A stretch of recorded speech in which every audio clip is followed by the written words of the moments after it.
Yes! Un petit volet technique encore. Ici, on se retrouve à être à l'endroit où est-ce que l'année passée, j'ai vu le buck que j'ai surnommé White Ten. J'avais soupçonné qu'il se couchait à quelque part ici. Là, on est, d'après moi, pas mal dans son air vital là, de jour. On remonte la trail par laquelle je l'ai vu approcher. On va remonter le plus loin qu'on est capable. Peut-être que maintenant, ça va se rediviser, puis se rediviser, on va perdre la trace. Mais au moins, on se rapproche de plus en plus d'où est-ce que ce buck-là doit se tenir. C'est sûr que si on regarde ça comme globalement, ça a l'air gros, mais si on est capable de rétrécir ça peut-être à un acre ou deux, c'est déjà pas mal. Là. Fait qu'on va essayer après ça de faire des stratégies, d'approcher. On n'est pas loin du chemin principal ici, donc ça va être facile pour moi avec un tripode. Cette année, j'essaye ça, parce qu'évidemment, vous voyez, il n'y a pas d'arbres, mais il faut chasser où est-ce qu'ils sont. Si je m'installe à l'orée du bois, l'autre bout, mais il va arriver là, il va faire noir, donc il faut les coller le plus possible. Déjà là que l'année passée, quand je l'avais vu se lever, on était dans la dernière demi-heure de la chasse. Fait que le temps qu'il se rende là-bas, il aurait fait noir. Donc. Il faut se rapprocher le plus possible, donc on va voir. J'avais vu des signes l'année passée. Ça coïncide avec, si j'enligne le rub avec où est-ce que je le prenais en photo l'année passée, on est en ligne droite comme ça ici. Donc tantôt quand je disais que je le prenais soit en photo là-bas ou encore là, c'est qu'il y a deux façons de sortir pour lui de son bed. C'est soit qu'il sort par le bûcher par là ou encore il coupe puis il s'en va chercher le bois. Je le prenais qu'il rentrait puis qu'il sortait un peu plus bas et un peu plus haut. Fait que quand il sort par là, il peut tout simplement monter, faire une loupe et aller ressortir vers les grands champs.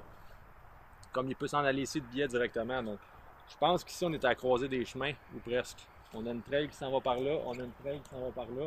On a croisé d'autres là-bas, on a vu d'autres rubs également. Donc, s'il y a un endroit où est-ce que je viendrais m'installer pour chasser ce buck-là en début de saison, le premier soir, si le vent est bon, c'est que j'arrive du chemin, je m'en viens, je coupe tranquillement en marchant, en faisant le moins de bruit possible, puis j'installe un tripod ici. On le surprend, je ne l'installerai pas d'avance. Je vais venir l'installer la journée même que je vais chasser. On va arriver ici à midi, on va avancer tranquillement. Tranquillement, on va se rendre et on va s'installer. Où exactement, c'est ce qu'il faut regarder. Là, on est dans la salle des salles des salles, ça n'a aucun bon sens. On essaie de remonter les trails pour trouver les beddings de buck. Comme je disais, là, ça va être ça pas mal notre stratégie pour cette année. Là. Coller où est-ce que les bucks passent 90% de leur temps dans la journée pour essayer de les pogner de jour, c'est-à-dire proche de leur site de repos. Puis là, je viens de trouver quelque chose de vraiment intéressant. Regardez ça. J'ai hâte de voir Raph, voir si ça lui dit quelque chose. Vite de même, c'est pas un buck qu'il a vu l'année passée.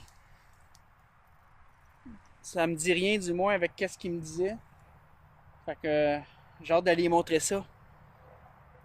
C'est très beau buck, un beau 8.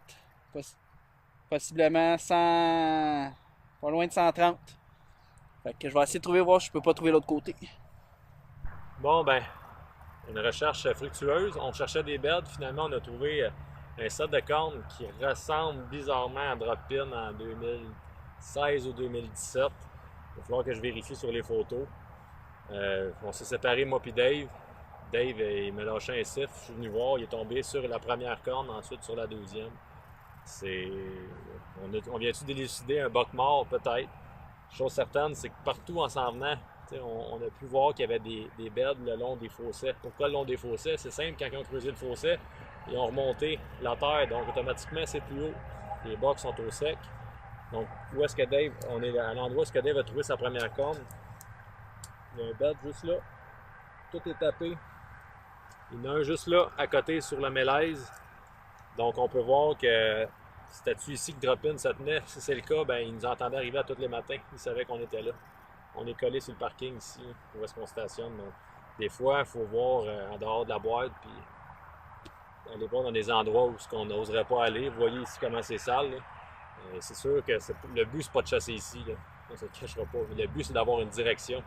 Drop-In, il a toujours eu de la misère à avoir une direction. La journée qu'il m'en a donné une, je suis allé le chasser, puis je l'ai tué. Donc, dans tout ça, c'est d'être capable de trouver les beds, d'avoir une direction de où est-ce qu'ils vont le matin, d'où est-ce qu'ils reviennent le matin, puis où est-ce qu'ils repartent le soir. Quand on est capable d'avoir une direction, on est capable de les intercepter. Donc, c'est le but de trouver les beds. On peut s'en approcher le plus possible, mais comme vous voyez ici, c'est impossible. Donc, il faut plutôt tenter de les intercepter sur leurs allées et venues. Donc, merci Dave. On va pouvoir comparer.